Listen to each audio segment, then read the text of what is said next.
Grabando. Listo. Bueno, bienvenidos de nuevo en esta mañana ajetreada de charlas y trabajo. Como teníamos programado, hoy tenemos la participación del estudio Al Borde desde Quito, Ecuador. Con nosotros está David Barragán, uno de los integrantes del estudio, junto con Pascual Gangotena, María Luisa Borja y Esteban Benavides. El, el estudio dice que habita el territorio del cuestionamiento, donde las certezas sobre lo que debe o no debe ser la arquitectura están en constante construcción. Las ideas se desarrollan en el hacer y con mayor precisión y detalle en el sitio. Al Borde persigue una arquitectura consciente de la energía que gastamos en la construcción. Una arquitectura abierta a la participación activa de los usuarios en el proceso de diseño y construcción, donde todos pueden ver resuelto el problema sin más pretensiones que atender las demandas del proyecto. El diseño frente a la sostenibilidad de la vida como centro de discusión eh, de recursos, consumo, género, corresponsabilidad y desigualdad social. Bueno, David, te agradecemos muchísimo esta participación. Sé que leíste el documento que te mandamos del trabajo que estamos haciendo, que es un trabajo que pretendemos colaboración con un sector de un barrio vulnerable de nuestra ciudad, de Mar del Plata, y que trabajamos también con una fundación que está en el barrio y con los mismos eh, referentes barriales. Así que la experiencia de ustedes es muy rica en este sentido. Conocemos y los estudiantes han participado, digamos, de alguna de ver alguna de las obras de ustedes. Así que, bueno, te dejo a vos para que nos puedas contar esta. Prosigo, Sí, se colgó. ¿te colgó? Ah, ah,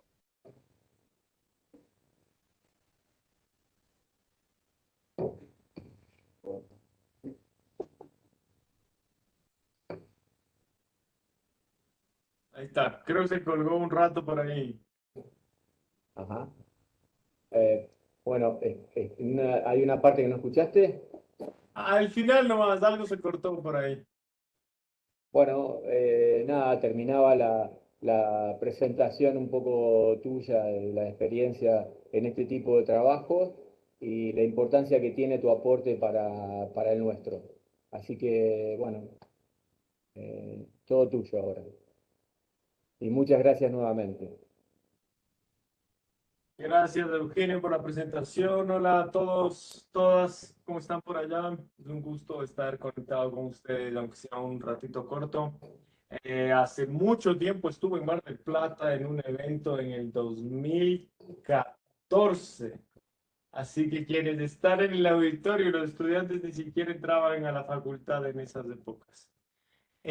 Bueno, por acá, primero contarles. Ahí está. Nosotros somos cuatro: Esteban Benavides, María Luisa Borja, Pascual Gengoteni, y quienes habla David Barragán, quienes estamos detrás de Alborde. Empezamos nuestra oficina en el 2007 en Quito, Ecuador.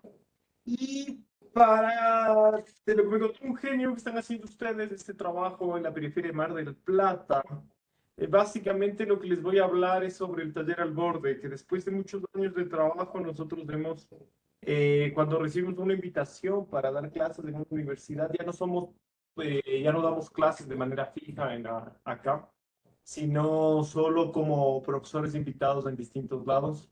Nosotros hemos creado esto que denominamos el taller Al Borde, que es nuestra misma forma de hacer arquitectura para entornos socialmente vulnerables, pero trabajada a través de la academia. Eh, Tengo un problema con la imagen de los proyectos en Chile, de los alumnos. van a ver muy poco, pero se ve combinando siempre información entre los proyectos de Quito y de Perú, tanto con la Católica como UCAL o con UTLA. Lo interesante ahí de lo que les voy a mostrar, no es que les voy a mostrar como un proyecto a detalle, sino que me interesa que vean cómo el mismo pensamiento se cruza independiente del territorio y de qué forma se adapta en cada uno de los casos, porque por más que sigamos una metodología de trabajo, siempre necesitamos como geolocalizar a la situación dependiendo de cómo nos vamos a enfrentar. Tanto en Perú como en Santiago, nosotros tenemos un equipo docente con el que trabajamos porque tenemos que estar va y viene, versus el de Quito, que sí somos nosotros, estamos a la cabeza. Tenemos varios formatos de taller al borde, pero en este específicamente les voy a mostrar el de proyectos comunitarios. Y los proyectos comunitarios tienen esta magia al final. Una foto donde todos recordamos cuánto nos queremos, cuánto nos ha costado la construcción, donde están los docentes, decanos, alumnos, dirigentes barriales, representantes de las ONGs y toda esa alegría. O si no, estos proyectos también tienen estos recuerdos en donde todo termina en una gran fiesta porque esto es un esfuerzo extremadamente grande, entonces siempre hay que festejarlo. Pero al final, ¿cómo llegamos a esto? Es la pregunta y es lo que para nosotros ha sido siempre un desafío, porque no importa cuántas veces hagamos esto, no importa cuántas veces no importa en cuántos lugares, siempre esto es altamente retador, sin importar escala, presupuesto o comunidades con las que trabajemos.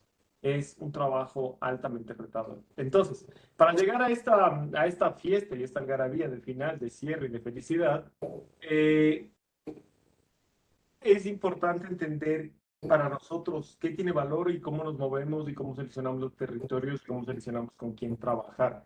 Este es un resumen que explica el caso de UCAL en Perú. Como les decía, les voy a ir mezclando todos los casos para que vean los paralelismos, pero el de UCAL tenía ya unas cosas más específicas porque habíamos pasado varios años haciendo y era el primero que íbamos a estar. En un momento íbamos por un semestre y terminamos estando 5 años, va y viene a Lima. Entonces, básicamente para nosotros es entender con quién estamos, de tener esos cómplices. Ustedes van a ver, todo esto es una historia de complicidad. Complicidad con alguien que le interesa pensar las cosas como nosotros, o hacer las cosas como nosotros, o que vive con los mismos intereses que nosotros. No es un proyecto para todos los alumnos, no es un proyecto para todos los tipos de docentes, no es un proyecto para todas las universidades ni para todas las comunidades. Esto no es 100% replicable. Uno tiene que trabajar mucho en ver con quién genera ese tipo de complicidad. Entonces, en este caso, la universidad, que es UCAL, en Lima, básicamente a través del decanato está buscando repensar esa manera de enseñar. Y en ese repensar esa manera de enseñar, lo que está buscando es quebrar un poco la formación tradicional de la arquitectura y entender de qué forma vincula a los estudiantes con la sociedad.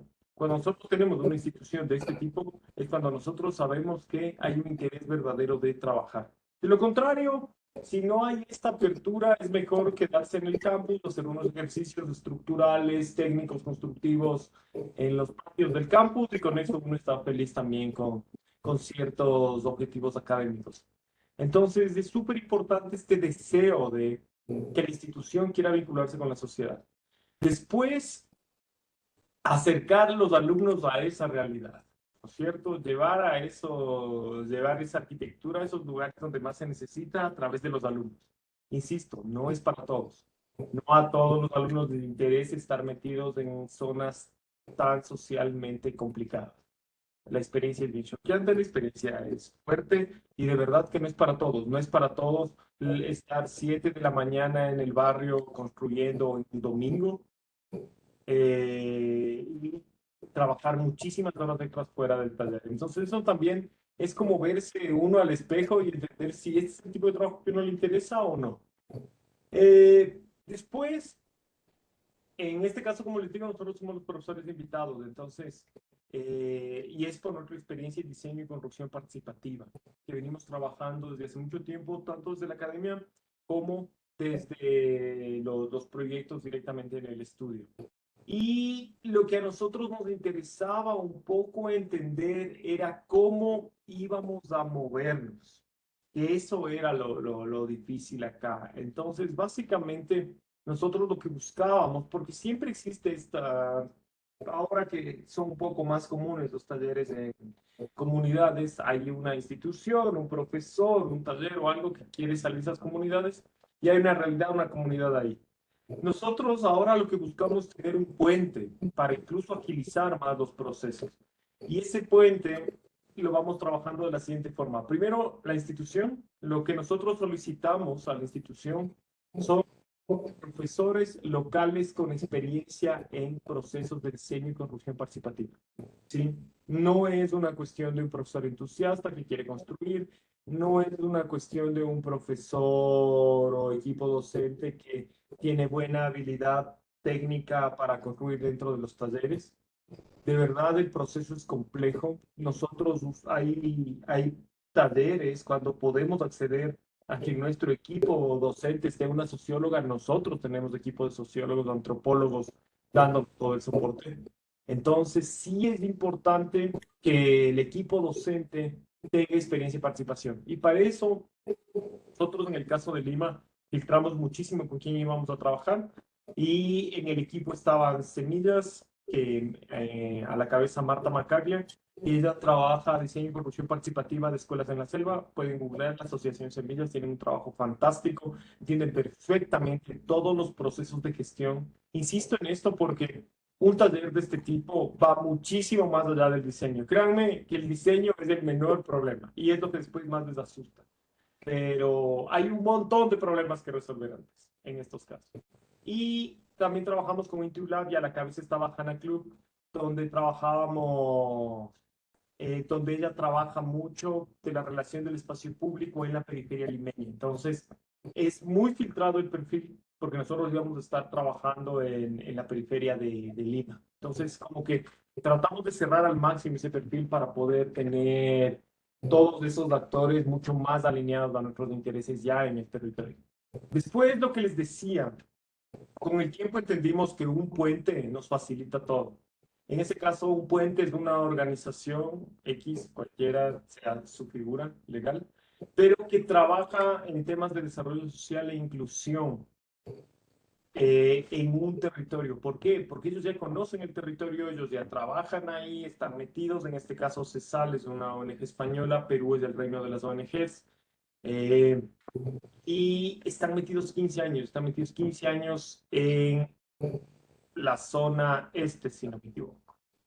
Entonces, ¿por qué insisto en que el puente es importante? Porque de lo contrario, yo como docente principal que tengo que habilitar el territorio donde trabajar, me puedo demorar demasiado tiempo yendo barrio por barrio averiguando con quién trabajar, de qué forma, qué necesidades hay y todo.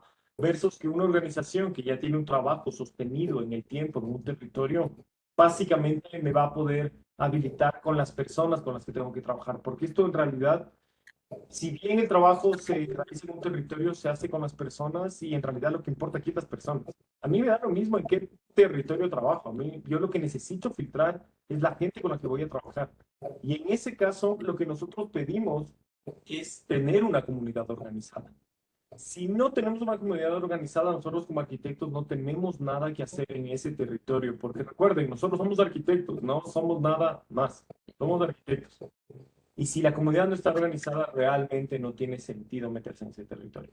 Y en este caso, la comunidad de la Nuevo Amanecer, 200 asociados en terrenos otorgados por el Estado como reparación civil por el conflicto bélico en el momento de Sendero Luminoso y les entregaron unos territorios de la periferia limeña.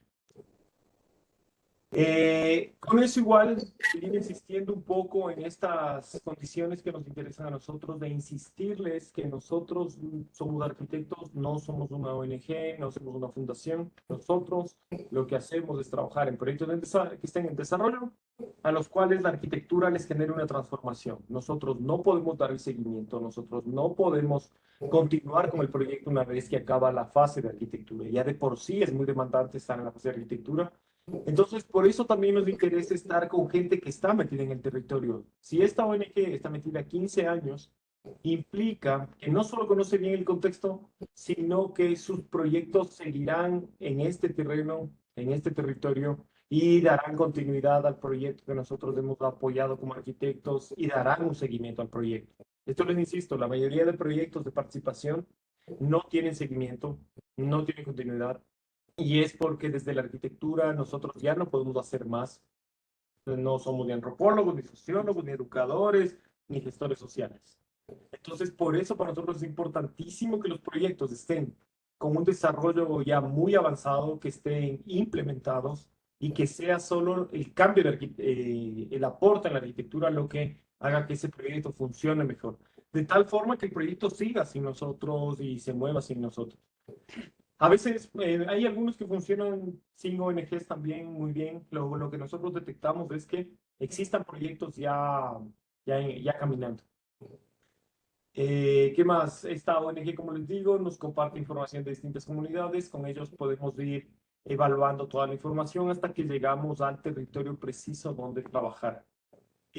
Un poco igual, quería compartirles esto para que entiendan qué estábamos buscando nosotros en ese momento. Esto es del final de 2016 para empezar el taller en 2017. A nosotros nos interesaba que de parte de esa comunidad, y era lo que le pedimos nosotros a la ONG y nos dio tres casos para seleccionar, exista un terreno definido para implementar algún tipo de equipamiento. Nosotros como arquitectos lo que podemos ahí echar una mano, un apoyo es en la construcción de algún tipo de equipamiento. Entonces, debía existir el lote. Hay zonas marginales donde el nivel de densidad es tan alto que no existen lotes, o los lotes son espacios de conflicto entre distintas organizaciones barriales. Entonces, nosotros, una de las cosas que pedimos directamente es que el tema del lote ya esté completamente saneado todas las condiciones legales para poder entrar. Porque los tiempos académicos son muy rápidos y nosotros no podemos pasarnos 6 meses negociando si se puede o no construir en un lote. Porque eso ya solo genera una inestabilidad en el taller con los alumnos. Entonces, esa es una de las condiciones primeras que necesitamos. Después, en este caso, se selecciona porque, como les digo, ya hay proyectos en camino, ya hay formas de organización muy claras y se ve que esa organización es representativa. Entonces asomó una condición de que existía una casa comunal en muy mal estado que había sido donación de una empresa. Y es una donación que llegó a medias. Ese fue básicamente el factor que definió en este caso, porque los otros dos territorios también tenían lotes saneados. Pero acá había una estructura mucho más sólida que había logrado ya una casa comunal y aunque esté en muy mal estado y no valga para nada y no tenga ni puertas ni ventanas, al menos había un espacio para reunirse y la gente lo usaba para reunirse. Entonces ya nos daba la pauta de que sí había una organización real más allá de lo que un líder te pueda decir o una ONG te pueda decir. Eh, una cosa que es complicada de evaluar, pero que es vital, es que el líder o la lideresa de esa comunidad sea altamente representativa para ese territorio. Y eso nosotros realmente no teníamos la herramienta para hacerlo, no solo por la distancia, sino por varias cosas. Eh, Insistimos mucho en que la ONG, al conocer a todos los líderes y lideresas del territorio, nos pongan con la persona más fuerte y más representativa, que ellos habían visto en todos los procesos. Y esa es una de las razones también por las que se crea esta comunidad, porque su presidente era una de esas personas a las que toda la gente respetaba, toda la gente le quería y todos le veían y podía el proyecto moverse, no era un tipo autoritario. Normalmente las organizaciones barriales están siempre con cabezas de hombres, muchas veces son muy autoritarios, se escuchan muy poco las voces de las mujeres, pero en este caso Santos, que es el nombre de él, era alguien que era muy reconocido y la ONG le invitaba siempre a ser parte de todos los cursos de capacitación, formación y de líderes y todo, porque él respondía muy bien y estaba muy comprometido. Entonces, era ya un líder que se filtraba directamente con esa organización. Otra cosa que nos interesa muchísimo es entender desde el inicio cómo vamos a construir. No hay nada peor que en una comunidad le llegue una universidad con un montón de alumnos a ofrecerles y llenarles todas las ilusiones posibles y después no saber cómo las cosas se van a construir. Hay demasiada esperanza en el momento que llega una universidad al territorio. A ustedes no les van a ver como alumnos de arquitectura, ustedes les van a ver como arquitectos y van a ver muchas esperanzas ahí metidas. Entonces, otra de las cosas que nosotros también vamos entendiendo a la par es cómo se van a manejar los modelos de gestión de materiales, en qué tipo de territorios estamos. Usualmente, por ejemplo, en Lima, esta zona nos interesaba bastante porque estaba cerca de una zona industrial donde nosotros podríamos comenzar procesos de donación y gestión de materiales. Entonces, nos parecía también un territorio bueno para trabajar. Los tres barrios tenían esta misma condición, estaban ahí mismo. Eh, y la otra cosa que era compleja era que a la final, ¿y por qué nos ayudaba esto? Era porque podíamos generar un proyecto más integral y nos comenzaba a interesar.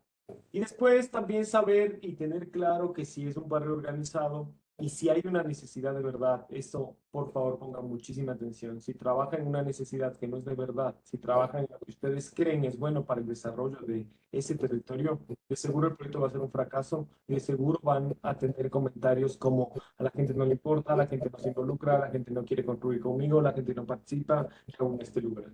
Pero si tienen la necesidad muy clara de qué necesitan ellos ahí, y es una necesidad de verdad de ellos, no es una necesidad de una ONG que quiere imponer en el territorio, yo creo que de seguro ustedes van a tener mucha mano de obra de los vecinos. Para entender un poco, si no les pongo abajo que esto es Quito, Ecuador, puede ser cualquier lugar, excepto Lima, que es un desierto. Pero básicamente puede ser cualquier lugar, puede ser Quito, Bogotá, puede ser lo que sea. Hay unos que son más verdes, menos verdes, con mar, sin mar, más montaña, menos montaña, pero somos lo mismo. Territorios completamente excluidos en las periferias de nuestras ciudades, donde carecen de todo, carecen de agua potable, carecen de transporte público, luz, internet, todos los servicios. Todos llegan acá por distintas formas, mayormente bajo un sistema de tráfico ilegal de tierras. Ya no es, hace tiempo se hablaba de terrenos de invasión donde llegaba la gente organizada desde el campo, invadía un territorio. Esa es una imagen que yo al menos hace de todo lo que he visto con los barrios con los que hemos trabajado, son barrios jóvenes como de este tipo, eh, ya no existe esa imagen en verdad. El sistema básicamente, no sé cómo es en Argentina, pero les apuesto que debe ser muy parecido. Son mafias de tráfico de tierras organizadas que se mueven directamente con sistemas de corrupción de las municipalidades y van creciendo los territorios. Así es como funciona esto. Es un tema de necesidad. Llegas a la ciudad, la migración ciudades altísimas, supuestamente el lugar que te ofrece las oportunidades, y te topas con estos territorios a los que hay que construirlos desde cero. Eh, Unos barrios van a estar más consolidados que otros y ahí también es interesante entender los procesos de consolidación. Recuerden que la organización está dada tanto cuanto tenemos necesidades que nos unen. Ahí es donde está dada la organización y eso es lo que hay que entender y ver cómo se van realizando esos aportes. Y no es lo mismo la pobreza de Lima que la pobreza de Santiago. Son completamente distintos los casos, pero en todo lado hay una universidad, hay un taller, hay un profesor con el cual se puede generar esta extensión y comenzar a probar distintos modelos en donde la cadena puede ser mucho más eficaz. Esta imagen que puede parecer un poco romántica de unos hilos, unas piolas, unas lanas uniendo a la gente, que es parte de una de las dinámicas que está, que en este caso está trabajando nuestra antropóloga, es ella, Paula Castelo. En realidad es más fuerte de lo que uno piensa, porque si no se invierte tiempo en crear los vínculos con las personas, no importa qué qué tan creativos sean a nivel diseño, en verdad. No importa que ustedes sean capaces de diseñar el proyecto más lindo del mundo, no importa que tengan acceso a los talleres de su facultad para hacer unos hermosos prototipos, no importa incluso si lograron conseguir los materiales y las donaciones, si no generaron los vínculos humanos. Por eso son tan complejos estos talleres, porque se trata de personas, en verdad. No es una obra ahí en el aire para un cliente ficticio. sino que se trata directamente de personas y personas de condiciones muy complejas. Entonces, nuestra antropóloga y nosotros, básicamente, hasta cuando estamos con ella, ya hemos aprendido varias cosas. Nuestro trabajo entra en eso, estar creando esos vínculos humanos, estar creando los vínculos entre los alumnos y la comunidad, porque nosotros como docentes, una de las cosas que hacemos también es pasarles toda la responsabilidad a los alumnos poco a poco, de tal forma que ellos van coordinando todo, que no dependan de nosotros para hacer una investigación ahí, para hacer un prototipo de algo en ese territorio o en el momento ya de la construcción, no están bajo nuestra protección. Nosotros ocupamos un lugar de soporte de tal forma que tanto comunidad y alumnos sientan que el proyecto es de ellos, evitando siempre lógicas de apadrinamiento. Entonces, por eso es tan importante generar esos vínculos. Los vínculos que se llegan a formar son muy fuertes. Nosotros cuando iniciamos esto en 2010, no sé, o 2011, ni me acuerdo, pensábamos que iba a haber mucho rechazo de los alumnos en el territorio. Pensábamos que toparse con esas condiciones que son ajenas a su día a día les iba a choquear más y que no iban a querer producir ahí o no iban a querer ir al barrio. Estamos hablando de una ciudad como Quito, donde si voy en transporte público desde el hipercentro me demoraré unas 2 horas en llegar. Y en Lima igual, que es una ciudad más grande, pero igual de caótica, pero las dos son zonas donde más o menos se demoran de eso. Los que van en auto, qué mejor y les van llevando los amigos. Pero estamos hablando de zonas periféricas que se demoran mucho en llegar. Entonces necesitamos que estén muy, muy empoderados. Insisto en esto porque esa figura en donde hay equipos de líderes y los alumnos tienen un rol de liderazgo, es donde nosotros creemos podemos formar agentes de cambio a través de la construcción de un equipamiento. La construcción de un equipamiento es una consecuencia. Hay un montón de cosas que están pasando atrás de construir ese equipamiento. Y como les digo, esta capacidad de poder meternos en ese territorio con los alumnos funciona y funciona bien. Los alumnos se enamoran de la comunidad se enamora de los alumnos, todos son felices, les quieren, les aman, les cuidan, les dan de comer. Si hay un día frío de construcción y se les mojaron los abrigos, les prestan ropa para que no se enfermen. Se genera una relación bastante fuerte en realidad. Y eso es lo que a ellos les da seguridad en ese territorio y les da el empoderamiento para construir. Si no existe eso, créanme, es todo cuesta arriba y es un proceso de apadrinamiento que para nosotros ya no tiene sentido. ¿Qué nos interesa de estos tipos de talleres? Y nos permite generar información en tiempo real que yo la puedo validar directamente con los beneficiarios del proyecto. Normalmente, si yo hago un taller de escuelas y que todo quede en el papel, todas son ideas sobre cómo debería de ser la educación y qué son las escuelas y qué deberíamos por ahí hacer. O sea, son formas de entrenar y de trabajar que están bien, pero en este caso específico, lo que los alumnos ven directamente con su público objetivo en los talleres los fines de semana es que toda la información se valida de manera inmediata. Y además ellos entienden, y esto es lo que nos gusta más, el valor de generar esa información. No es generar una data por tener una data, por simplemente justificar algo de alguna forma. Es una data específica para entender de qué manera se meten y esa data a la final es gente con la que ellos están conversando. Entonces, ese va y viene de que la información se levanta en el territorio, se produce en la facultad y se vuelve al territorio, a nosotros nos parece fascinante porque genera un clic en la cabeza del que está ahí diseñando, del que está participando, de los dos lados, les digo, de tanto beneficiarios como de alumnos y de nosotros también como docentes, de entender qué información necesitamos, ¿sí? Y eso se va aplicando distintos tipos de lógicas, distintos tipos de reuniones, distintos tipos de metodologías, dependiendo del caso, dependiendo del avance con las distintas comunidades y organizaciones. O sea, cada caso tiene una forma. Lo que importa para nosotros es tener un constante ir y venir de información. Eso es algo que nosotros hacemos en nuestros procesos de diseño, ya sea una casa, una vivienda unifamiliar, como una escuela.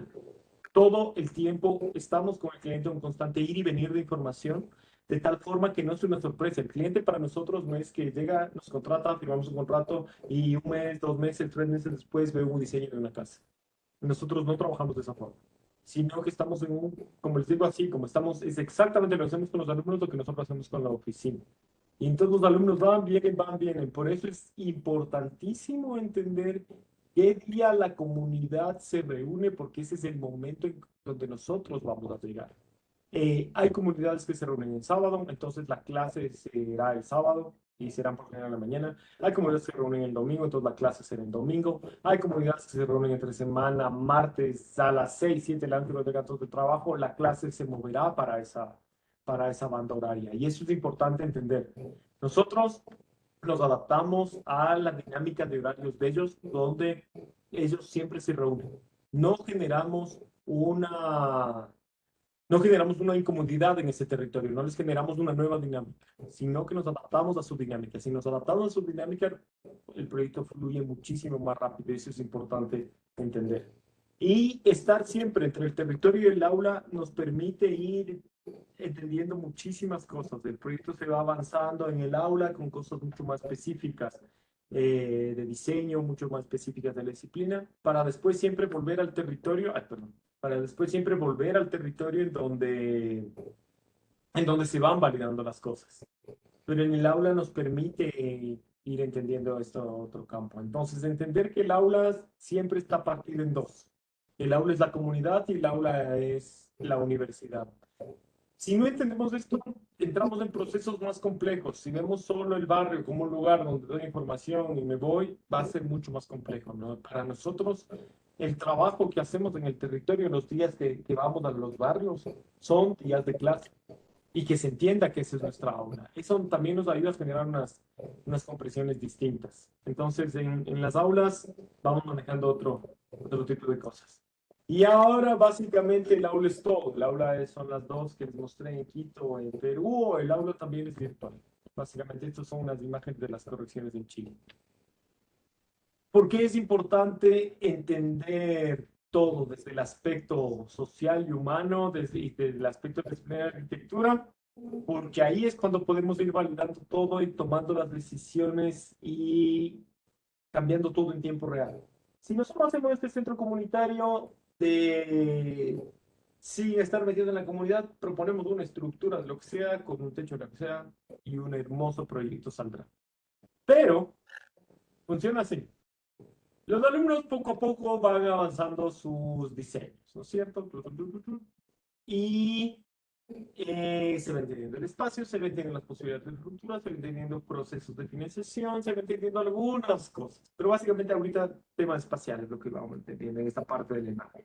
Y en un momento llega ya el taller donde la socióloga le pedimos nosotros entender con qué mano de obra vamos a contar, porque en base a la mano de obra que vamos a contar, nosotros tenemos que ir afinando los diseños, bajar de esta parte de primeras ideas y volúmenes, ya aterrizar en una fase constructiva.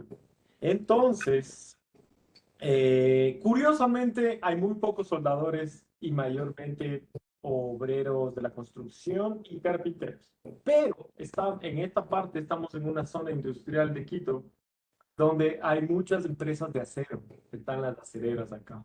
Y cuando ella pregunta cuántos carpinteros hay, uno levanta la mano. ¿Y cuántos soldadores hay? 7 levantan la mano.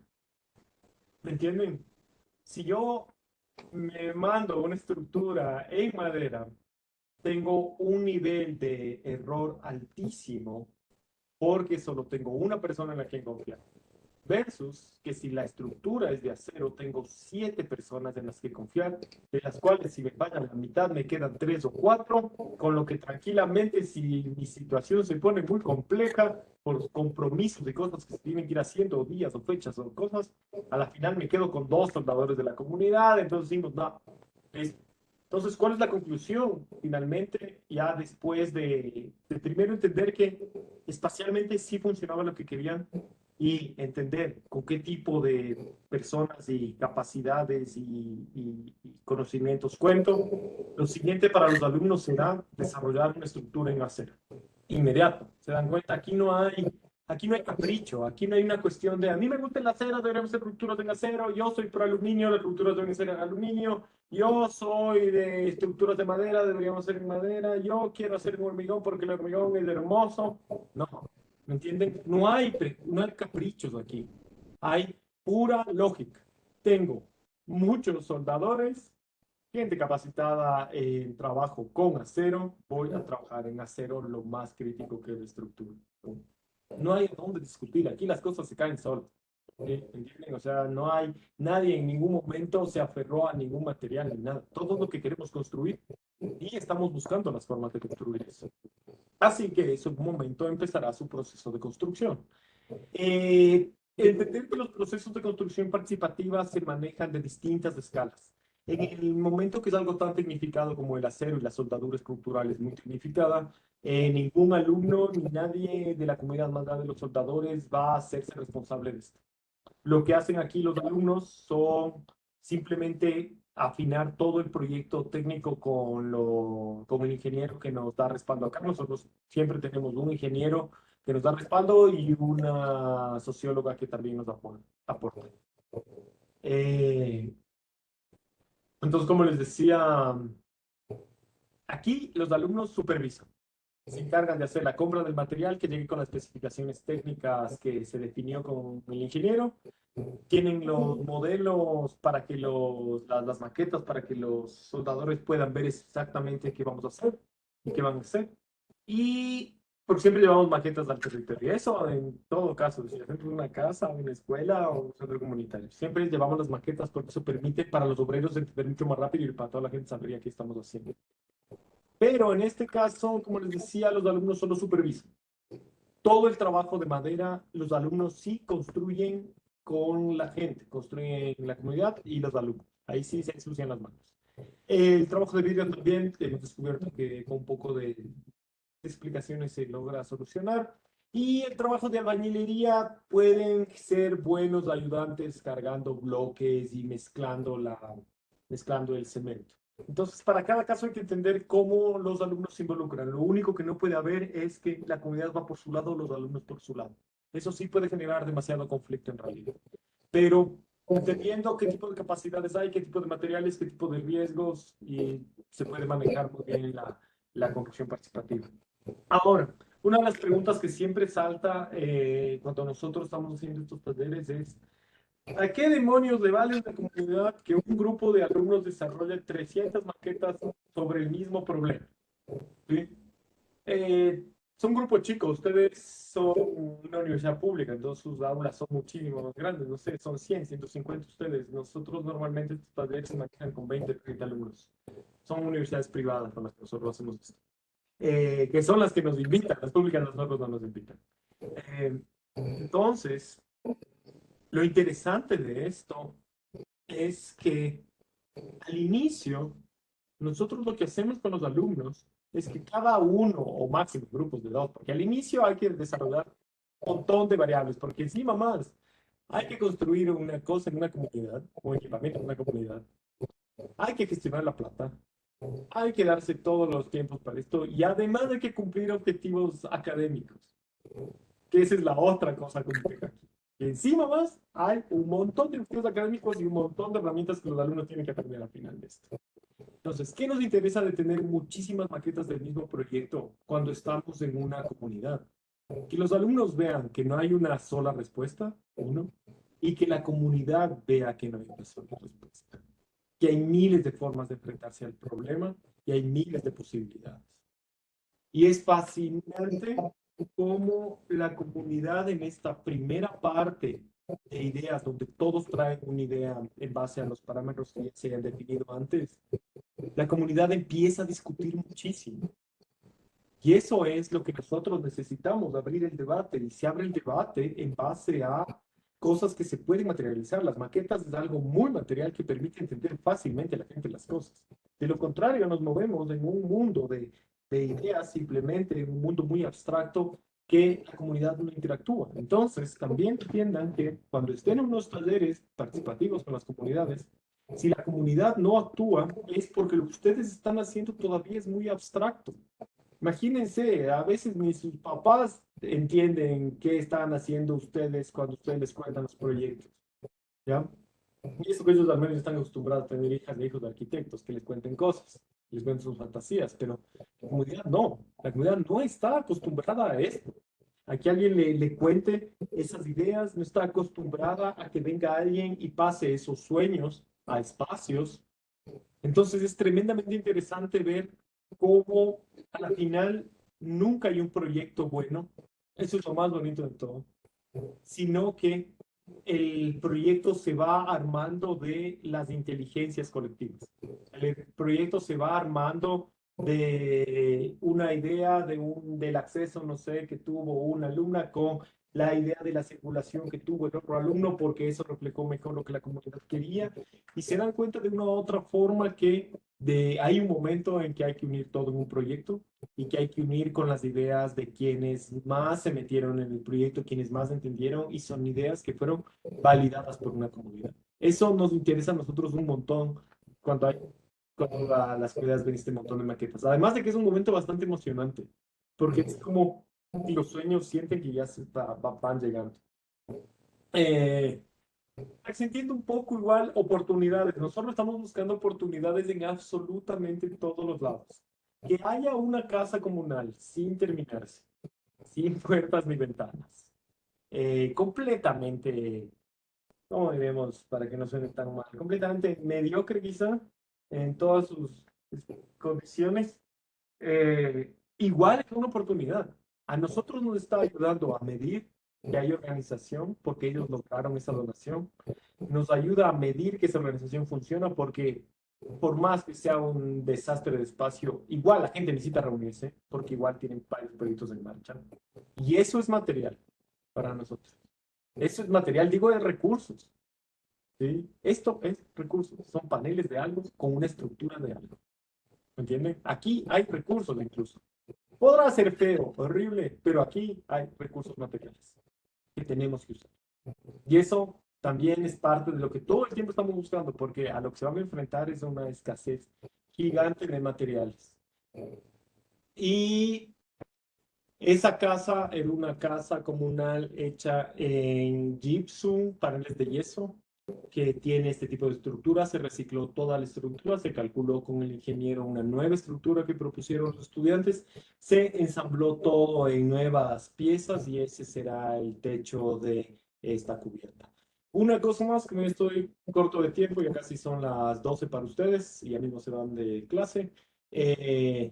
Los proyectos, dependiendo de la edad con la que trabajamos, si trabajamos con alumnos de cuarto año, los proyectos son mucho más intensos y directos porque ya vienen con muchas habilidades. Esos son los de Quito, los de Chile son tesis y los de Perú, en cambio, son alumnos chicos de tercero. Entonces, los proyectos se tienen que dilatar mucho más en el tiempo. Entonces, el taller de diseño de ellos fue desarmar la casa comunal, entender qué tipo de material hay, cómo eso se transforma en una estructura y construir la estructura. ¿Entienden? Esta es la foto final de ellos. Construyeron una estructura con un material que tenían de una casa comunal mala y de esa forma también resignifican el esfuerzo de esa comunidad, porque haber conseguido esa casa comunal mala igual es un esfuerzo. Y solo echarlo a la basura tampoco funciona bien en los procesos participativos. O sea, está bueno que ese esfuerzo se sume de esta forma.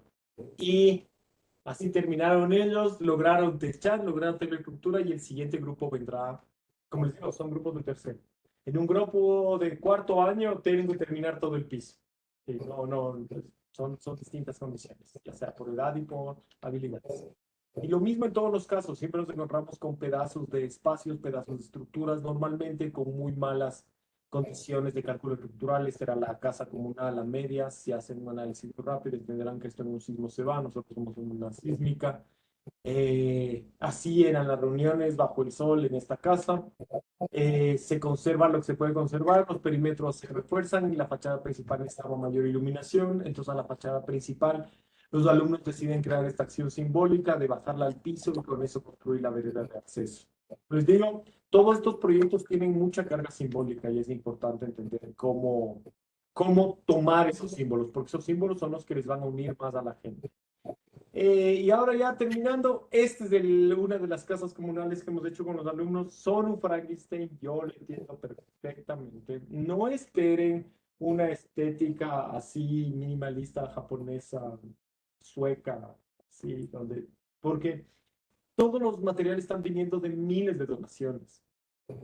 Hay muchísima mano de obra que hay aquí. O sea, el alumno que consiguió estas ventanas de aquí, estos 5 paneles, trabajaba, hacía pasantías de construcción en una obra el semestre pasado, les comentó el proyecto, un día les fue a quitar la obra, esto lo habían desmontado y él dijo, ¿me puedo llevar? Y trajo, necesitábamos vidrio y hay que ver cómo se construyeron ese vidrio. ¿Me entienden? La estética es algo que nosotros ahora estamos tratando de entender, que en realidad ese es su plus, o sea, es un Frankenstein y así son los proyectos. Parches por absolutamente todo lado. Nosotros no disponemos del dinero para generar proyectos como que sean monomatéricos, y cada vez los proyectos comienzan a ser más grandes. Este proyecto ya tuvo más y más metros. Aquí la comunidad enloqueció, era una sala comunal más chica, después se volvió también olla común, después se volvió también el coso de los niños, después se volvió arriba el lugar de la memoria y ahora quieren hacer otra cosa más.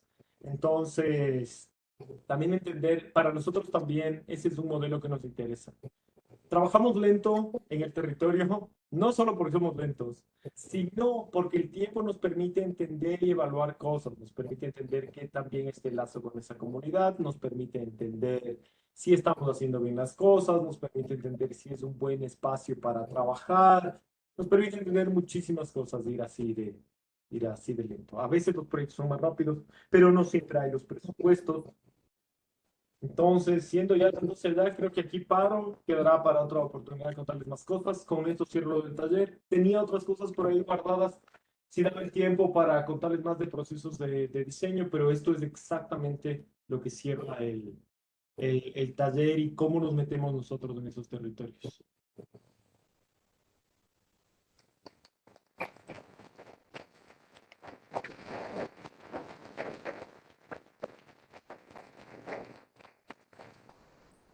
Bueno, muchas gracias, David. Sabemos que tenés una actividad inmediata, era lo que nos habías planteado, y que no vamos a tener tiempo como para intercambiar o hacerte algunas preguntas, pero agradecemos muchísimo esta voluntad tuya de contribuir con nosotros en esta nueva experiencia que estamos realizando. Y bueno, es eso, es una semilla lo nuestro, y tu experiencia, la experiencia del borde, es capital para nosotros también. Y ha sido muy clara todas las consignas que nos dejó de la forma de trabajo en equipo, colaborativo, del respeto por el trabajo en los barrios, de la necesidad de estar involucrados y trabajando mancomunadamente con los destinatarios y los líderes de nuestros barrios. Así que, bueno, Por si acaso, nuevamente. Eugenio, yo sí tengo tiempo. Eran ustedes los que cerraban la clase a las 12 y se acababa ya su tiempo. Sí, Ah, no, no, puedo no responder entendí. preguntas si ustedes quieren. Ah, genial, genial. Entonces Era más vamos del con equipo de preguntas. ustedes. Docentes, estudiantes, para preguntar.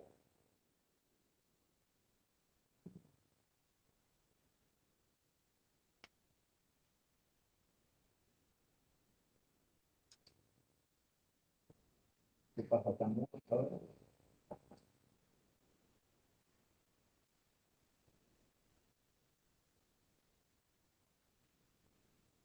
Bueno, yo te pregunto dos cosas, David. Una es que hiciste una mención que me resultó un poco llamativa, que trabajaban más con eh, universidades privadas que con públicas. ¿Por qué sucede eso? Y la otra es que las experiencias que mostraste eh, apuntaron mucho a lugares que tenían zonas cubiertas, casas comunales, etcétera, pero de excelentes trabajos que han hecho, por ejemplo, en 1993 en Brasil, ¿no? Eh, que básicamente trabajaba dispositivos de conexión, espacio público entre distintas áreas del barrio. Y de alguna manera el trabajo sobre el espacio público, esa superficie que a veces es más suelo que otra cosa, también requiere estrategias proyectuales que son un poco más diversas, me parece. Es decir, contanos un poco estas dos cuestiones, si puede ser. A ver, voy con la fácil, la del espacio público. El proyecto 1993 es una intervención financiada por la Bienal de Arquitectura de Sao Paulo, entonces tiene unas condiciones muy distintas. Es un proyecto que se desarrolla muy rápido, eh, no es ni un mes desde que llegue el equipo, se diseña, se reúne con la comunidad, se construye y se inaugura. Entonces, en ese sentido, las búsquedas son completamente distintas y son otro tipo de condiciones, la verdad. No trabajamos mucho nosotros espacio público porque el espacio público termina siendo una búsqueda personal nuestra como de arquitectos, en verdad. Eh, para estas comunidades, en estos entornos tan complejos, donde el espacio público es tan malo, donde ya te acostumbraste a vivir con una muy mala calidad de espacio público, lo que necesitan es espacios de reunión y cubiertos para hacer las asambleas. En realidad, si nosotros llegamos a una de estas comunidades y les hablamos de espacio público, no va a haber ningún interés de trabajo. Así de simple. Entonces, por eso nosotros nos enfocamos más bien en lo que ellos necesitan, porque en ese momento va a haber una completa interacción con ellos. El modelo de gestión de todos los recursos es un modelo de gestión mixto, en donde tanto alumnos como comunidad están gestionando el dinero y eso es tiempo y para destinar ese tiempo se necesita un compromiso y para dar ese compromiso debes estar como súper claro que lo que vas a hacer te importa. Y si yo voy a gestionar, no sé, 5, 10 mil, 50 mil dólares, lo que sea, para invertir en espacio público versus una casa comunal, la gente va a preferir la casa comunal inmediatamente por el tipo de territorio en el que estamos, donde los procesos de organización son tan fuertes porque están en el punto de inicio, donde no tienen casi nada. En cambio, en el otro caso, como venía ligado a una organización cultural, un proyecto de muy poco tiempo, la estrategia de conectar con un puente funcionó y funcionaba para la comunidad y el involucramiento, porque tenían unas 4 maderas donde la gente se podía caer y era muy peligroso. Entonces, ahí también se midió la escala. Entonces, nos funciona el equipamiento, perdón, nos funciona el espacio público, siempre y cuando me solucione una necesidad directa de ellos. No una mía que yo perciba que el espacio público tiene algo de importancia. Eso, las condiciones de precariedad son tales que eso es lo menos importante. En este caso, hay un cruce de aguas sanitarias a cielo abierto que se vuelve peligroso con una conexión de unas gradas. Un puente les interesa a todos y se hace un puente y ese puente se lo puede hacer en 2 semanas de construcción. Entonces, esas son las diferencias y por eso vamos siempre con los proyectos con alumnos, que son proyectos de largo alcance, un semestre, 2 semestres, 3 semestres o más. Vamos con proyectos más grandes, más significativos, porque necesitan mucha más fuerza también. Y son mucho más transformadores dentro de ese territorio. Y después, ¿por qué no públicas y sí privadas? Simple, para las públicas mayormente este no es un tema. Eh, pero nosotros hemos encontrado espacio en las privadas, eso no hay más ciencia, no, para nosotros no hay más explicación. Simplemente, a veces puede ser que una pública, tal vez la diferencia puede ser que una privada puede pagar los honorarios, una pública no. Nosotros no tenemos disponibilidad de ser docentes tiempo completo, nosotros solo cuando hacemos clases damos un taller que es este, y no hacemos nada más y nos vamos. No estamos metidos en ninguna carga administrativa, ninguna otra materia, no hacemos absolutamente nada más. Nos interesa la docencia tanto cuanto podemos hacer algo que nos conecta con la misma práctica en la oficina. Entonces, para una privada quizá los modelos de contratación son más flexibles, nos pueden contratar como profesores auxiliares y llevar un taller, versus que para una pública los modelos de contratación son mucho más complejos por concursos y cosas de ese estilo. Pero también intereses, ¿eh? Nosotros hemos visto en la públicas tiene otros fines que curiosamente deberían ser un poco más sociales en la práctica, son mucho más sociales en la teoría, pero no tanto más sociales en la práctica. Nosotros lo que hemos visto en las públicas mayoritariamente, en cualquier lado de Latinoamérica, es que básicamente desarrollan los mismos proyectos irreales que se desarrollan en las privadas. Una que otra cosa cambiará, habrá docentes que les interese otras cosas, o ciertas cátedras que hayan por ahí, como en todo lado, tanto en pública como en privada, siempre hemos visto que, como les digo, nosotros no confiamos en ninguna institución, nosotros confiamos en la gente y en la complicidad que hacemos con la gente. Ya sea que hay un profesor de la escuela pública que le interesa trabajar fuera de su aula o uno de la privada que le interesa trabajar fuera de su aula. No es ni uno mejor ni otro, simplemente donde se van abriendo las oportunidades. Perfecto. David, bueno, muchas gracias por la invitación. Y te quería consultar, vos mencionaste varias oportunidades que trabajabas con otras disciplinas, en conjunto, que trabajabas con otras disciplinas. Yo quería consultarte si esta gente de otras disciplinas, tipo todos los profesores, ¿no?, que forman parte del equipo de ustedes, o son gente que ya está trabajando en estos barrios, suman a los talleres que ustedes. A ver, eso tampoco es tan fácil. Estamos construyendo proyectos, lo que necesita, entonces necesitamos una responsabilidad técnica de cálculo y somos una sísmica. Entonces, eso es súper importante tener un ingeniero. Nosotros, cuando hemos hablado con las universidades, la primera respuesta es ponernos un ingeniero de la Facultad de Ingeniería. ¿Ya? Cuando necesitamos a alguien de Sociología o Antropología, nos ponen a alguien de la Facultad de Sociología o Antropología. Pero eso realmente no nos funciona y no nos ha funcionado. ¿Por qué? Porque en todas las disciplinas siempre existe alguien que está haciendo las cosas de otra manera. ¿Ya? A nosotros nos funcionaría el ingeniero que viene de la Facultad de Ingeniería si nuestros proyectos fueran construidos de maneras tradicionales, en formatos tradicionales, en procesos muy tradicionales. Pero no es así.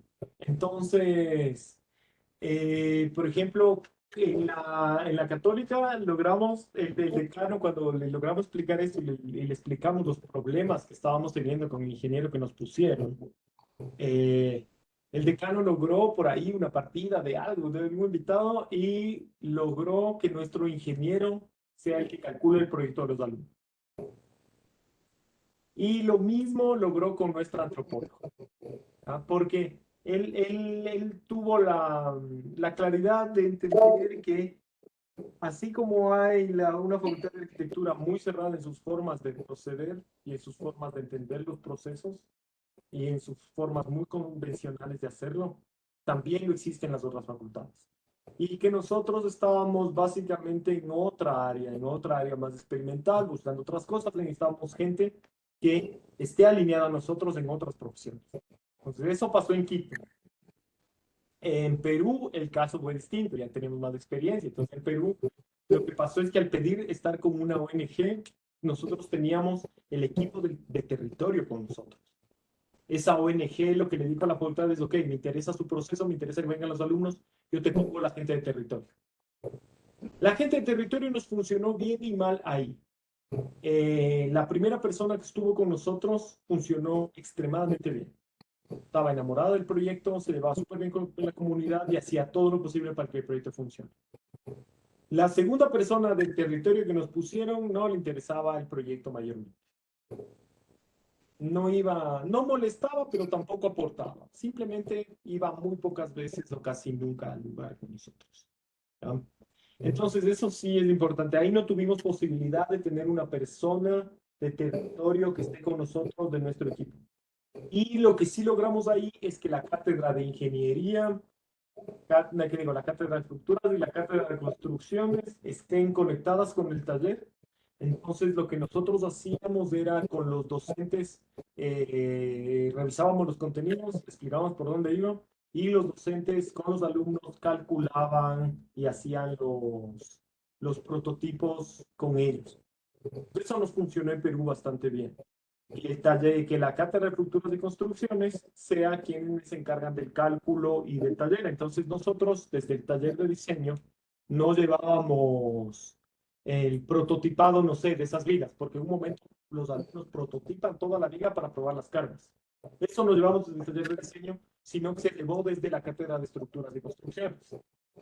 Y ahí se van empatando. Y de nuevo, eso cuando el docente le interesa. También tuvimos el docente porque los docentes cambian todo el tiempo y no tienen por qué estar interesados en lo que nosotros hacemos. Eso también entendemos. Cada quien tiene derecho a hacer lo que sea en su cátedra. Cuando cambian los docentes y no les interesa esto, simplemente nos toca a nosotros asumir, buscar qué formas lo volvemos realidad.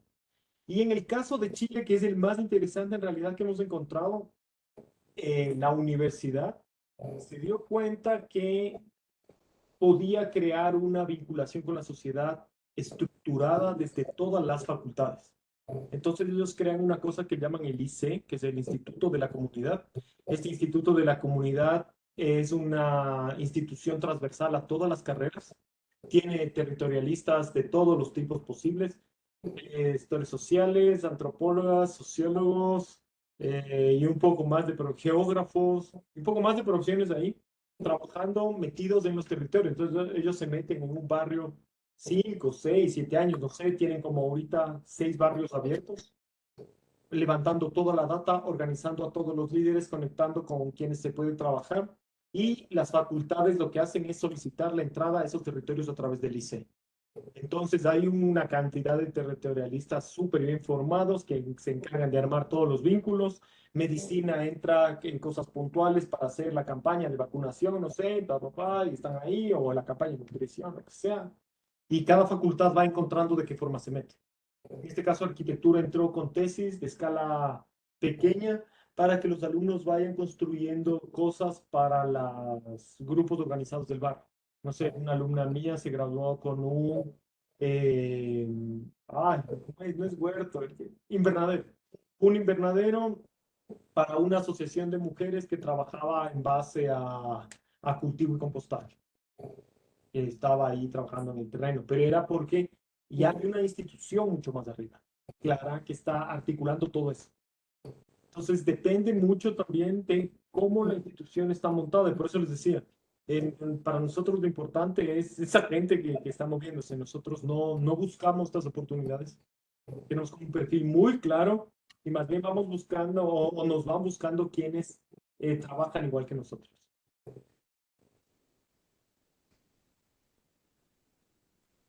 ¿Otra pregunta, chicos? Hola, David. Me llama la atención cuando hablas de que la gente no se quiere involucrar,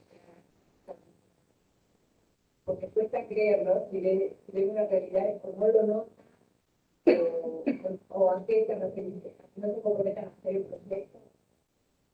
No, no oigo bien. El micrófono a veces no da bien. Solo oí algo de la participación, pero no hay más. Y la participación de la gente.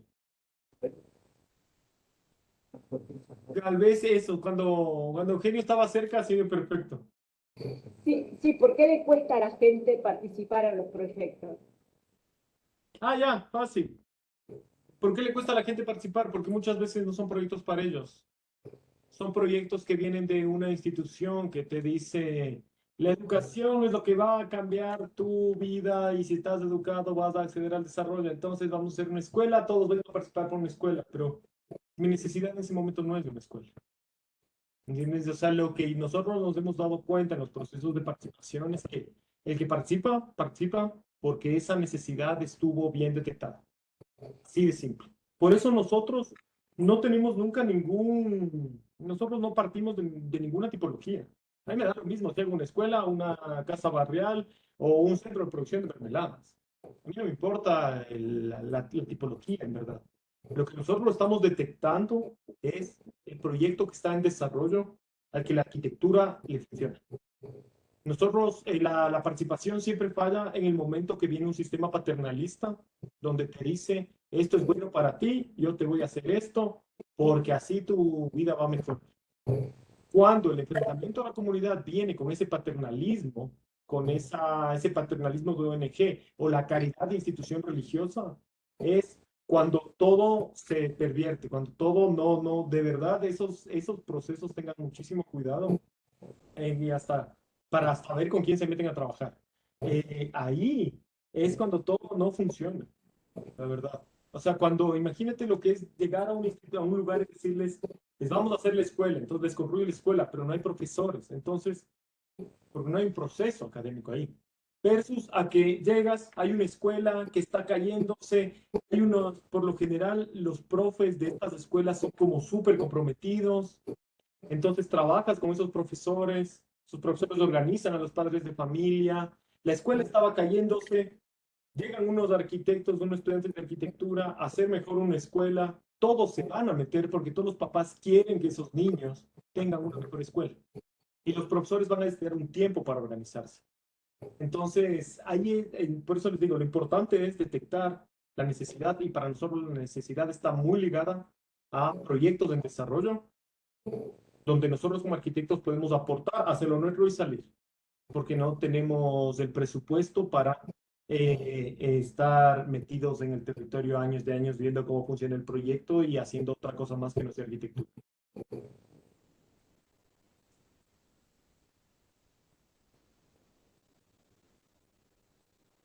Bueno, David, muchas gracias nuevamente. Ha sido una experiencia muy rica escucharte y esperemos seguir construyendo esta alianza de alguna manera entre Alborde y la Facultad de Arquitectura de Mar del Plata, nuestro taller austral en particular. Muchas gracias. Gracias a ustedes, ha sido un gusto, pasen bien. Chau, chau, chau. Éxitos con su proyecto también. Envíen fotos cuando tengan. Sí, te participaremos de eso. Chau, chau, Gracias. chau.